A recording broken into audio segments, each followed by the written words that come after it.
दोस्तों, कैसे हैं आप लोग।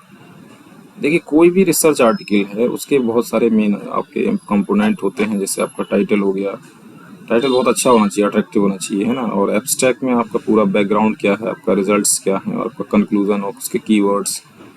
ये बैकग्राउंड इसमें जो दिखाया गया वो इसका इंट्रोडक्शन ही है। तो सब इंपॉर्टेंट आस्पेक्ट, आज सिर्फ ओनली इंट्रोडक्शन के बारे में डील करेंगे कि आखिर इंट्रोडक्शन में क्या क्या होना चाहिए। बैकग्राउंड लिखा हुआ है, introduction the most important. Introduction कैसा होना चाहिए, मोर स्पेसिफिक होना चाहिए, अपने टॉपिक से रिलेटेड होना चाहिए, है ना। और इंट्रोडक्शन में एक खास बात ये है कि why was this study done, ये स्टडी क्यों की गई। सबसे बड़ा सवाल ये है कि ये स्टडी क्यों की गई है, आपको इसके अंदर क्या देना। जैसे है जू plankton diversity, biodiversity is one of the most important ecological indicator of aquatic environment. यहाँ पे इंपॉर्टेंस बताएगी जू प्लैंक्टन की कि जू प्लैंक्टन की जो बायोडाइवर्सिटी होती है वो एक इम्पोर्टेंट आस्पेक्ट है और वो एक इकोलॉजिकल इंडिकेटर है ना। इस तरीके से एक्वेटिक एनवायरनमेंट में चेंज होगा तो जू प्लैंक्टन उसको इंडिकेट कर देते हैं। तो ये एक तरीके से इसकी इंपॉर्टेंस है। तो इंट्रोडक्शन में आपके क्या होना चाहिए, आप उस टॉपिक को, मेन जू प्लैंक्टन को आप जो भी आपका टाइटल है उसको इंट्रोड्यूस करेंगे आप, मेन टॉपिक जो आपका है। और आप जो भी gives a summary of previous research, पहली क्या रिसर्च हो चुकी है। जैसे इसमें आप देखिए बताया गया है biodiversity of zooplankton is essential to keep our ecosystem healthy because each species play a specific role recycling of nutrient food for another maintaining of soil fertility in the ecosystem and some species may allow natural ecosystem to function in a healthy manner। ये जिलानी कौर और कुमार 2008, तो ये previous work है वो आप दिखाएंगे इसमें। Give a summary of previous research work, very important aspect. और उसके बाद देखिए किस तरीके से क्रूशियल है एक्वेटिक फूड वे में, इसकी क्या इंपॉर्टेंस है ना। किस तरीके से ये लैम्पर्ट और सोमर, ये बुक है उससे दिया है। बुक से आप कोई भी अगर स्टेटमेंट, अगर कोई भी बात लेते हैं तो आपको डायरेक्ट देना पड़ेगा उसमें, ठीक है। क्योंकि आप इसको किसी ऑथर, अगर किसी पेपर से आपने लिया है और ये किसी बुक का है तो आपको बुक का रेफरेंस देना, ना कि उस पेपर में जो भी उसका ऑथर है उसको नहीं आपको साइट करना है। तो लैम्पर्ट और सोमनर की 1997 में उन्होंने बताया कि जो फ्रेश वाटर लेक सिस्टम होते हैं, जू प्लैंक्टन इज वेरी इंपॉर्टेंट, है ना। एक्वेटिक फूड वे में उनका बहुत इंपॉर्टेंट रोल है ना। Almost all fresh water system stay in their life history, है ना। उनका एक लिंक है जू प्लैंक्टन का और फिश का। फाइटोप्लैंक्टन दे आर को रिलेटेड एक्वेटिक फूड वेब, ठीक है। तो मैंने क्या बताया, इंट्रोडक्शन जो आप इंट्रोड्यूस, अपने मेन टॉपिक को इंट्रोड्यूस करेंगे आप। उसके बाद आप give a summary of previous research. Previous research में कुमार की बात हो गई, जिलानी है, फिर लैम्पर्ट, सोमनर है।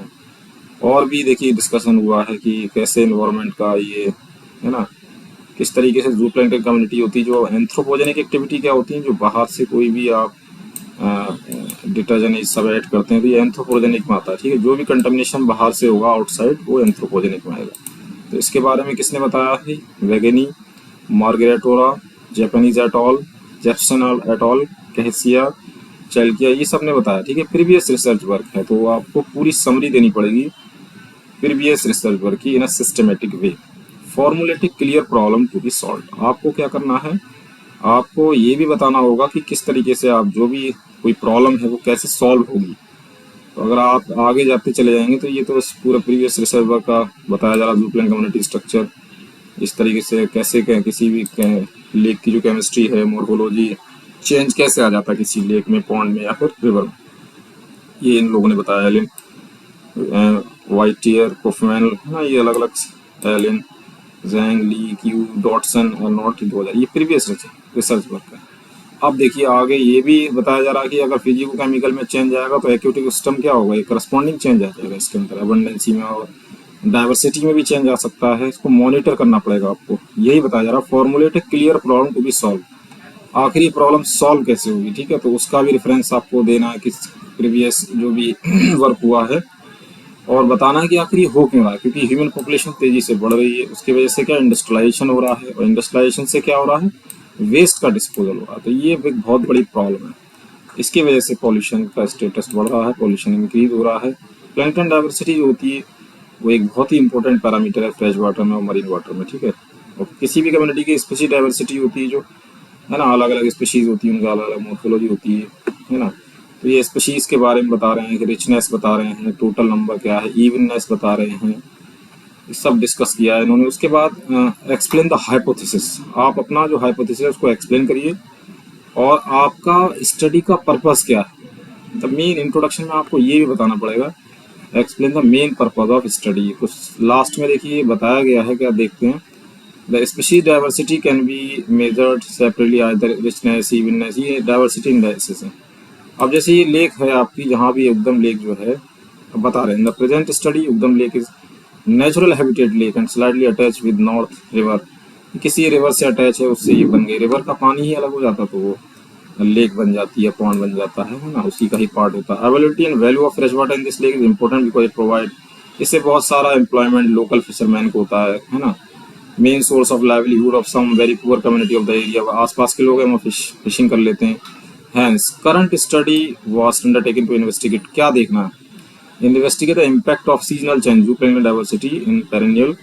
आपको ये देखना है कि किस तरीके से सीजनल चेंज आ रहा है। तो introduction is the main important aspect of the research article, research paper. Main attractive होना चाहिए क्या, फिर मैं आपको समराइज कर देता हूँ। एक तो आप अपने टॉपिक को अच्छे से इंट्रोड्यूस करेंगे, इंट्रोडक्शन में अपने टॉपिक को इंट्रोड्यूस करेंगे, समरी देंगे प्रीवियस रिसर्च वर्क की, जैसे कुमार, लैम्पर्ट है ना, डॉल का 2004 है ना। और उसका आप formulate a clear problem to be solve, किस तरीके से वो प्रॉब्लम सॉल्व होगी, अपना हाइपोथेसिस आपको एक्सप्लेन करना है और आपकी स्टडी का पर्पस क्या है। दिस ये सारे aspect, summary of previous research work, main purpose of study, आपका स्टडी का मेन पर्पस क्या है, important background of previous research है ना। End of introduction is the main purpose of the study, introduction का जो एंड है वो end of the introduction is the main purpose of the study. Why you have to choose this topic है ना, your introduction is more attractive है ना, और give a previous research work in a format way. और introduction एक systematic way में होना चाहिए, तभी जो है किसी भी जो रिव्यूअर होगा वो पढ़ेगा, तभी वो पेपर एक्सेप्ट होगा, वरना उस पेपर को रिजेक्ट कर दिया जाएगा।